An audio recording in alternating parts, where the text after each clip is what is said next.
Ladies and gentlemen, welcome back to another episode of the Coal Country Podcast, where we discuss everything WVU sports. I'm your host, Ian McIntyre, and joining me on the show, as always, we have Tyler Cobb and Matt Howe to my left. Gentlemen, how are we? I'm happy to be here. How are you guys? I'm good. Wonderful. Another day, another dollar. Fair enough. I was like, what do I say to that? I was thinking the same thing. What do I say to another day, another dollar? Because it's so true. Been a good week. Not for me.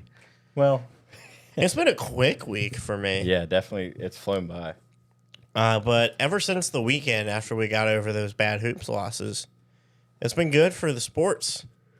It seems like we know how to play during the week, and during the weekend, it's just different. That's what I was thinking whenever we beat Utah last night, which we're going to start with first. But it's just crazy that, like, we played Texas Tech over the weekend, right? Men's played Texas Tech over the weekend, and the women played TCU on Sunday, and both teams were blowouts, or both games were blowouts.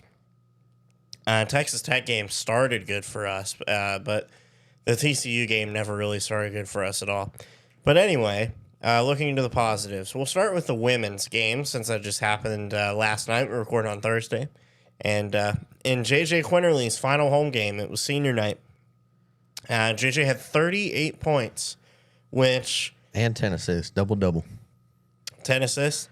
Cooked. 38 points matched the Coliseum scoring record. Okay, I could be incorrect there. This says 1 assist, but I swear I saw a graphic earlier that said 10 assists. I could be totally wrong. Well, it's ESPN, so I would... It's true as well. I would believe ESPN, but regardless of whatever she did, 38 points is amazing. She put on the performance of her life. Her career high before that was just 31. And we needed those 38 points because, honestly, the rest of the roster was still in a little bit of a shooting slump held over from the TCU game. So a lot of those 38 points were very important 38 points, but JJ she was hitting from everywhere, dude. Like, Yeah, Matt, she was just unstoppable. you were there. I was watching it on TV, but even watching it on TV, I'm like, this is going in. Every shot she was taking, I knew it was going in. It was like watching Steph Curry. Like, if you're watching Steph Curry in the NBA, you think every shot's going to go in, regardless of how he's actually shooting that night. You just expect it to go in, and that's how I felt with JJ all last night. I don't know where I saw that graphic because that was incorrect, but I swear I thought I saw earlier 38 Dude, you're just having lapses. Yeah, just a day. My fault. It's having big lapses. But, Matt, obviously, apart from the JJ performance that you saw, what was special about that game last night? Because it was senior night, Coal Rush, the atmosphere. So the big thing for me, I was on my phone. I texted my grandpa. There were about 5 minutes left in the game. And I said, undefeated at home is a great season. And that was really special. And you could really tell the atmosphere in the Coliseum, just as it was getting down to those final minutes, everyone was just like, we got through the season and nobody came and upset us at home. So that was just really special. Obviously, JJ, it was like the hair was standing up on the back of your head. Like, you could tell as she kept getting closer and closer, everyone was like, oh my gosh, she's going to drop 40. And she almost did. I do want to point out, she's had a knee injury, and you could tell getting into the later stages of the game that it was starting to affect her a little bit, especially after she took a hard fall down on the end of the court where I was sitting. I don't know exactly what the injury is, but you could tell she was hobbling a little bit. And once she's like in the game and playing, she looks just like normal. But when it would slow down or the ball was away from her, you could really tell she was feeling it. So I definitely respected the decision to take her out before the final minutes. She's obviously very competitive, so I would be surprised if she wanted to come out, but probably was the practical decision to say, let's take it easy for the rest of the game because you did the job, and she did. She had 38 points, like you said, which is more than half the points on the team. Almost outscored Utah by herself. So I mean, it was a phenomenal performance, and the rest of the team, they did pretty well. Nobody else had double digits in points, but the ball was shared around, and they just looked good. Sydney Woodley defensively, off the too. bench had a good game. Yeah, she was 9 in and for 5. 22 minutes, and she definitely, again, she's really good on the defensive end. She had 3 steals in that game, which definitely made a big difference. Sydney Woodley coming into the game is actually more testament to just how good of a game JJ had, because JJ got in early foul trouble to start the game with 2 fouls in the first quarter, and she went and sat down. And that's when Sydney Woodley came in, and JJ still managed to get 38. It's wild. I wouldn't be surprised if we see some minute restrictions for JJ come Cincinnati game. I'm sure she'll play in first half, but if we get out to a large lead. I agree. I can see her being on a minutes restriction for Cincinnati, and even maybe the first game of the Kansas City Big 12 tournament, just because we're supposed to be playing BYU and gosh, I forget. It's not Cincy, is it? It's BYU and someone else. It's lower in the conference, but either way, that should be a give me for that one. And even if it isn't, if we somehow manage to lose early on in the tournament, we need to focus on NCAA regardless. Yeah. I'm interested to hear your guys' thoughts later on as we continue to talk about the men's team as well. How conference tournaments, how much they matter in basketball. Because depending on conference standing, it may not matter as much in a conference like the SEC, where you're probably going to get into the NCAA tournament, regardless of where you finish in the conference tournament. Well, I mean, we can get to that later, but that's just another one of those things that you got to think about from WV's perspective. Being 5th in the conference right now, they do have the opportunity to get top 4 in Big 12 tournament. Kansas State would have to lose a game, and we'd have to jump them, which we'd have to beat Cincinnati, and Kansas State would have to lose their last game. I don't know who they play, but it's possible. I think we would have the tiebreaker in that matchup. I think it's TCU for Kansas State. Oklahoma State also. No, that's not right. No, Kansas State plays Iowa State for their last game. That'll be on Sunday. And if it'll load. Well, to your point, I think it's like the women are in a different spot than the men's team is. Obviously, a conference championship would look good. But either way, it's like you're in. Exactly. You're at a pretty in. high seed. And, we talked about, like, in the football season, talking about how, the national championship kind of detracted from the regular season. I think this is kind of a similar spot where, TCU, Baylor, those are the teams that are really hot this year on the women's team, for the women's teams. And they're like actively hunting for this championship. And I think we are as well. I think you got a lot of good competition at the top of this conference. And I don't know. I actually will get the chance to go to Kansas City to watch the Big 12 women's tournament. So there will be some content to come from that, hopefully. Yeah. Hopefully. If you're not subscribe now. We're going to see what kind of video we can get out of that, and that should be pretty exciting. We'll be reposting all of that on our personal accounts, too, so that'll be fun to watch. Before we move on to talk about the men's team a little bit, I want to talk about the defense that we showcased against Utah, because you look at Utah, they were number 20 in the net rankings, actually. I watched this game on TV. I learned so much more than when I'm in person, which is really weird. Yeah. I was going to say, before you get to it, and I do want you to get to it, I looked at I didn't get a chance to watch this game. Like I said, I've had a pretty interesting week. I looked at the score, and I see that we've blown them out by 30. JJ's had a, legacy game. And I was like, JJ Quinerly. I assumed that Utah was towards the bottom of the Big 12 rankings, because I hadn't really done a whole ton of research on Utah. Have we played them this year? No. And I was in the same boat, because I guess it's just their logos, but Utah and Houston have the exact same. It is similar. The same exact logo. Houston has a white outline. They're both red, and they difference. both are double letters. Yeah. Or it's UH and then UU instead. But either way, and then I look at their overall record, and they have the same conference record as us, and only one less in the total record, and that's because we just handed them an L. But I was not expecting to look at that and see that they're only one game under us in terms record-wise. Yeah. But to your point, Yeah. keep going. I was saying I turned on the broadcast right at the beginning at tip-off, and I saw that Utah had the same overall record, but they were better in conference. And I'm like, they aren't ranked? And then there was a timeout, and they were going inside the huddle, and they showed the graphic. Utah was number 20 in the net rankings, but they weren't ranked nationally.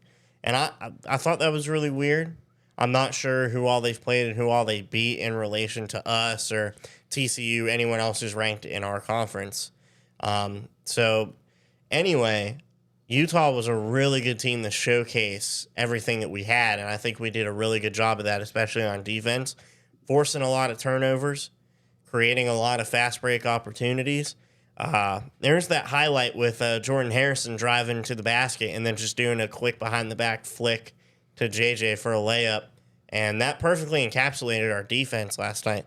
And also, Utah was one of the best three-point shooting teams in women's basketball, not just Big 12, but in the NCAA. And we held them to about 30% shooting from the arc, maybe worse than that. It didn't look good at all yesterday, and I mean, I was there and watching the game. I didn't have any of the stats pulled up, but Looking at their it full felt like they schedule. would just come down and just chuck it up. And none of them. Obviously they hit a couple, and one of the girls got pretty streaky for a minute, and I was like, it might turn around a little bit. But most of the game, it was like, let them shoot it. We're just going to get the ball and go down and score on them. Yeah. Looking at Utah's schedule, they've beaten number 3 Notre Dame. That was early in the season, so Notre Dame was actually I don't know where they're at ranking wise or schedule wise, but they beat them. They lost handedly to K-State. Held in it with Baylor and TCU for the most part, but both of those were losses. And then lost to Oklahoma State and us. But other than that, they have Oklahoma, like I said, overall good record, but just no good wins to hang their hats on outside of twice. They've beaten Arizona twice, and then that Notre Dame win to early in the season. I think the Notre Dame win was what was hanging them up in the net ranking so high because they mentioned that Notre Dame win a lot on the broadcast. It looks like their worst loss was Probably Mississippi State. Was Mississippi State or Oklahoma State. But Oklahoma State, again, is just one of those teams that's so streaky, like we were talking about when we beat them a couple weeks ago and held them to 30 points. When we played them in Stillwater, they were killing us from the three-point line. So they're just one of those teams. But I think that's their worst in-conference loss. Then Mississippi State, I don't think they've been ranked this year. Either way. So, yeah, that was probably their worst loss. Either way, Utah, I apologize. I was not familiar with your game. They're good, dude. So good win for the Mountaineers to totally dominate in the game like that. Absolutely. And I know we don't know our seeding yet for the tournament, and we're realistically a 6 seed right now. And we would basically have to win the Big 12 championship to even be a 4 seed. We'd have to do some crazy things in the women's. And not only would we need to bracket. perform pretty well, you also have to say that people above you need to go down. Otherwise, there's not a spot for you to move into. Right. Yeah. This is 2 days ago, so this would have been pre-Utah game, but we were. Oh gosh, I can't find this. We were a 6 seed, and like you said, playing or scheduled against Columbia. If we do well, Notre Dame is currently a 1 seed, so that was a really good win for Utah. I will say 6 seed is not a terrible draw. We would obviously prefer a 4, so we need to show some stuff on tape in the bracket not in the Big 12 tournament. In the Big 12 tourney, but we'll see. My prediction for both tourneys here, we're going to take some load management strategies into Cincinnati, and we'll keep JJ on a minutes restriction, Kai on a minutes restriction, whoever needs it. But in the Big 12 tournament, I feel like we're going to perform well enough to earn a 5 seed in the NCAA tournament. And I think we are a Sweet 16 team. I would put us in the Sweet 16, and from there, anything can happen. Anything can happen in the whole tournament. That's why NCAA tournament is like the best tournament in sports. I think I don't remember what we said at the beginning of the season, but I swear I remember so one of us or myself saying Sweet 16 or Elite 8. I agree with you. I want to say Elite 8 depending on the draw, the bracket draw. That's fair. If we're matched up against, a UConn or if we have to play South like Carolina, UCLA, South Carolina, Notre Dame, anyone like that, which we probably wouldn't be put with Notre Dame until the Sweet 16, so who knows? But we'll see. It depends on draw. We're going to do reaction to Selection Sunday for both men's and women's brackets. So when that comes, we'll do our official how far we think and fill out March Madness brackets, I imagine. Oh, yeah. Sure. I feel like we should do an episode. You guys let us know. I might put another poll out on Instagram if you guys would like to see a comparison on one of our episodes, maybe a side episode about our NCAA brackets. We'll definitely do some pick'ems, NCAA pick'ems. I feel like we just show up with our bracket, and then we're just like, I have this has happened. I think we should all do our own episode. That would, yep. Yeah, that'd be cool. That'd be a great idea. Because there's plenty of websites we can put up, too. And we can do it for the men's tournament, too. And we'll move on to the men now. So, what am I trying to say here? There are so many thoughts going through my head about this men's team. A much-needed win. I think that's for sure, for first. Yeah, my mind was at the Texas Tech game. Yeah, well, I don't really want to talk about that one. But, yeah, it was just disappointing to watch. It's like, we had the defensive strategy working early on in that game, and even the halftime lead that Texas Tech had wasn't horrible. No. I still felt like we had a chance to, if we lost, still perform well, but we didn't. We lost all that defensive momentum, and we struggled shooting the whole day. But this TCU win that we had on Tuesday in Morgantown, absolutely much needed. It was a really special day for me. I got to take my parents to center court for the senior day festivities for the pep band, so that was fun. But watching the game, we were hitting our open shots. That was the key to the game for me, because Javon Small, at least he was the most noticeable to me, was finding the open areas and actually knocking the shots down, which a lot of the team has struggled with all season. Finally getting some non-contested or non-double team shots for Javon. Shot the ball well, 50% from the field. He hit six of them from the 3-point from beyond the arc. It was Javon with the 10 assists, not JJ. My fault. 23 points, 10 assists, 5 boards, and a steal. Did have 6 turnovers. That's not what you like to see. But when you're playing the way Javon played this game, this is the type of team that gives me hope that we can win a game in the tournament or two. Get hot from beyond the arc, make our shots, play good defense. Because I don't know if you two know what it is, but the trapezoid of excellence, it's like pace and then offensive, defensive rating. I've seen graphs of so it. We're not in it, and obviously we're not contenders in March Madness, and I don't think anybody expects us that. But out of all the surrounding schools, we're not far below it. And so that is what, gives me a little bit of hope that we can make maybe a run, not, Sweet 16 Elite 8 run, but win a round of 64 game, win a round of 32 game maybe, and we'll see. I like where we're at if we can keep this going, and I like this where we're at so much that I do think we win out. That's my hot take for the season. I think we win all 3 games, even against BYU, who's really hot right now. Yeah. We can run through these last 3 games that we have in a second and just sort of pick how we feel about them. But I think it would be ideal if we won 2 of our last 3 games going into the Big 12 tournament. We win at least a game in the Big 12 tournament, because I don't think there's any way we win the tournament.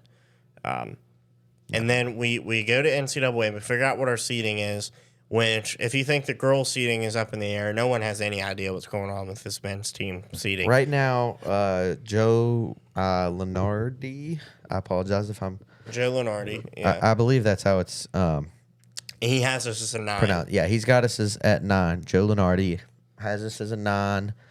We were officially taken off the bubble after that win. That's mainly due to how weak the bubble is right now. I think with the UCF win at home, even if we lose the 2 road games, we're safe and in, even if it's a not ideal seeding. Winning those 2 could jump us ideally to a 7 seed. I don't think that happens. I lied. That I do think that. I don't know if we go to a 7, but I did say I think we win out. At least the regular season. It's going to be interesting to see how the end of the season plays out because we've been a little inconsistent. This is how we need to play most of the time, how we played against TCU. Right. The intensity, I love. I don't know if y'all have seen the clip, but DeVries, after Eduardo Andre got a jump ball. That was awesome. And he, grabbed it, had the timeout, and instead the refs gave him the timeout, not the jump ball. And DeVries, ran onto the court and was just... He hugged him and picked him up. Yeah, just totally pure energy from DeVries. That's what we need going into the Big 12 bracket and then eventually the March Madness bracket, hopefully. Yeah, that play, then that moment that you were talking about hyped me up because as a former player at a way lower level, I know what it feels like to do that because there are a lot of little things that you're harped on in practice for, and Andre's no exception. I can guarantee it with a great coach like DeVries. But doing the little things like that, getting possession and calling timeout, knowing your situation is so important. And it's a mindset thing, and we need to have that mindset going forward into both the tournaments that we play. Yeah. Play smart and play tough, and we definitely got the tough nailed down. I think that'll help us do well through the rest of the season and obviously into the tournament play.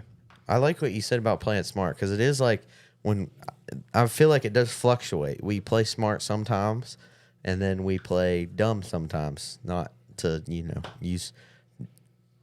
I don't want to say dumb, but it just seems like we're making silly mistakes sometimes. We do play dumb sometimes. When we play at the Texas Tech game specifically, it was the first half we were playing good basketball, obviously, other than the end, right there at the end because they made a comeback right there at the end of the half. We were just missing a lot of shots. It seemed like our defense was holding true.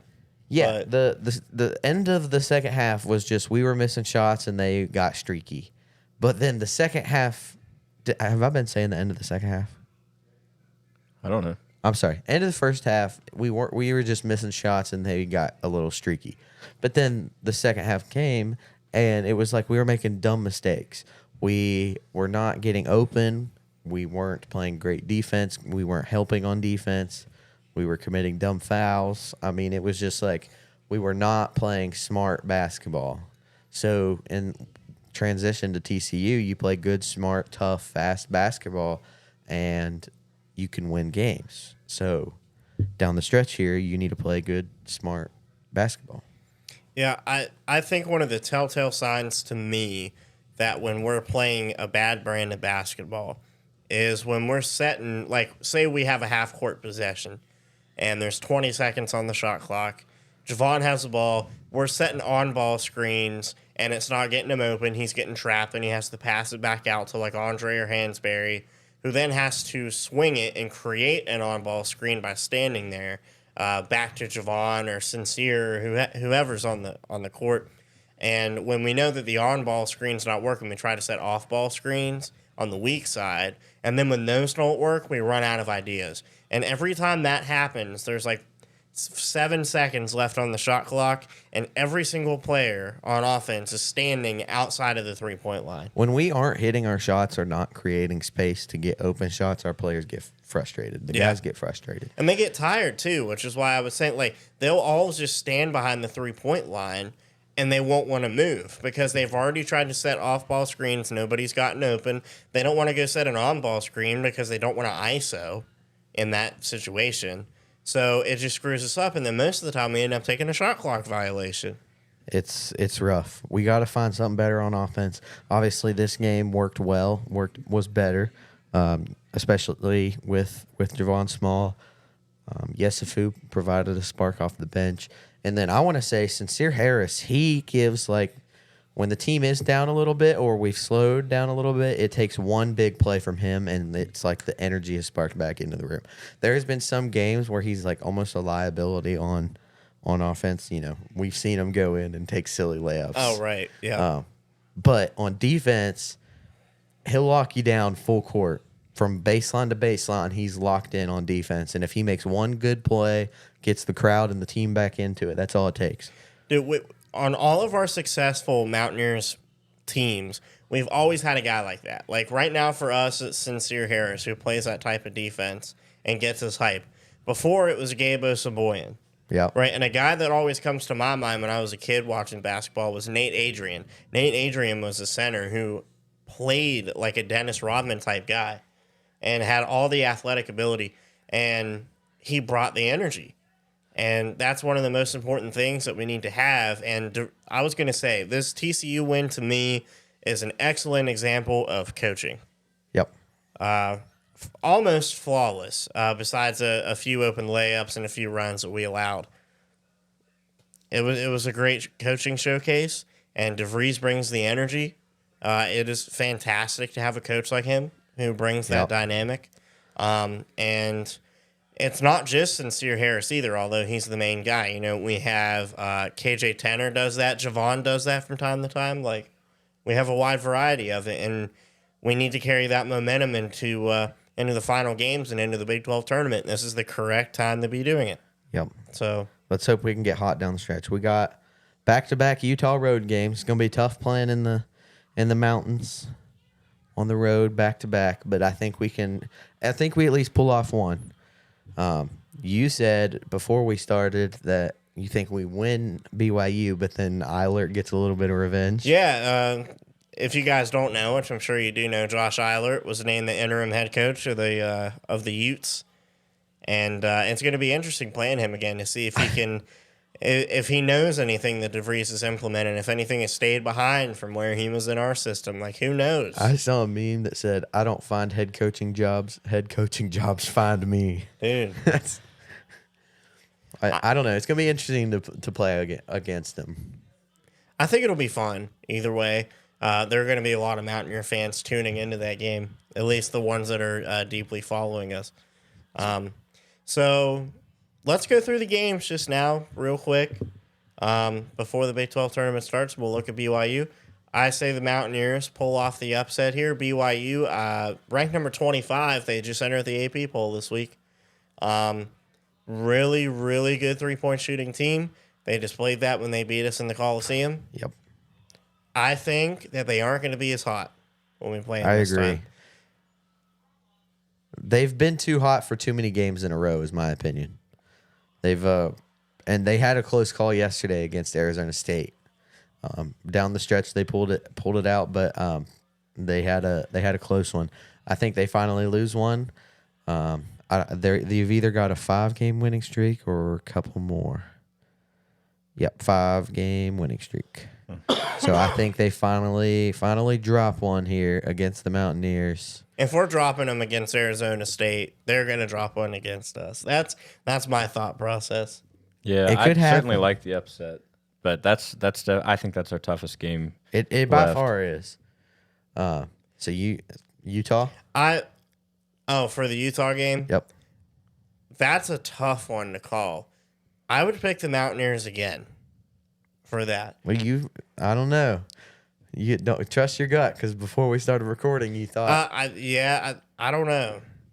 That's the narrative speaking. It is the narrative speaking. I like a good narrative. America likes a good narrative. if we all three pick us to win out, it's a little fishy. Because who's our last game? UCF. UCF. That I think is 100% a win. I think we're gonna win that senior night. I think we're gonna win that one. UCF isn't doing too hot.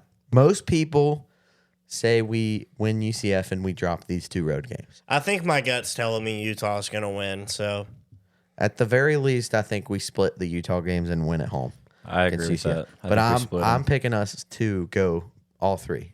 That was what my gut said before. You're picking a win out. I think we get hot right now. Okay. So we beat BYU, we beat Utah, and we finish beating UCF at home.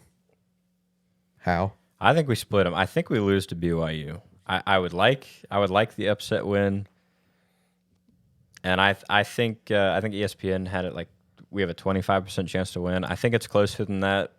I don't know if we get that one, but I think we split those two, and I think we beat UCF at home. No Eilert revenge. The more I think about We'll it, see. right? Like I was saying, my gut went with Utah after I thought about it a little bit. And the more I think about it, you guys were both with me at the Utah game when we won here. Right. They are a big team. Yeah, Yeah. there was a huge size disparity. They are tall guys. And I think at home they're going to use that crowd atmosphere to stay energized. And rebounding is an issue. We're going to get out-rebounded in that Utah game. I'm calling it now.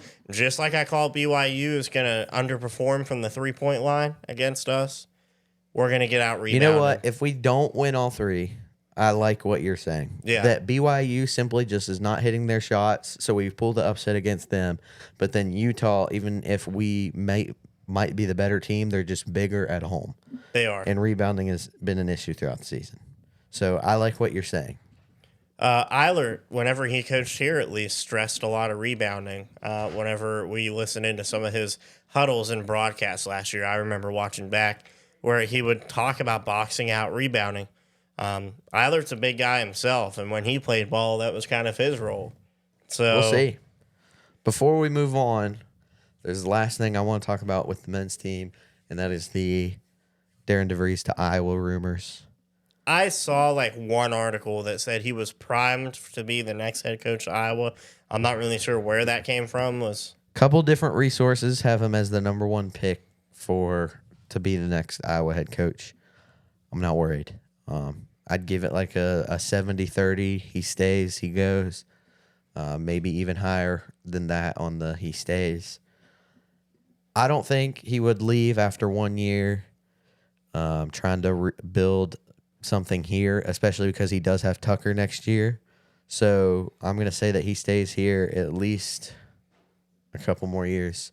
One day, if the Iowa job opens up again and he continues to succeed here, then it's a possibility. But after 1 year and he's building something, his son has still got eligibility, I would be shocked if he leaves. Yeah, and to me, considering all of the surrounding factors, Iowa's a downgrade, in my opinion, because you may be going to the Big Ten. Big Ten.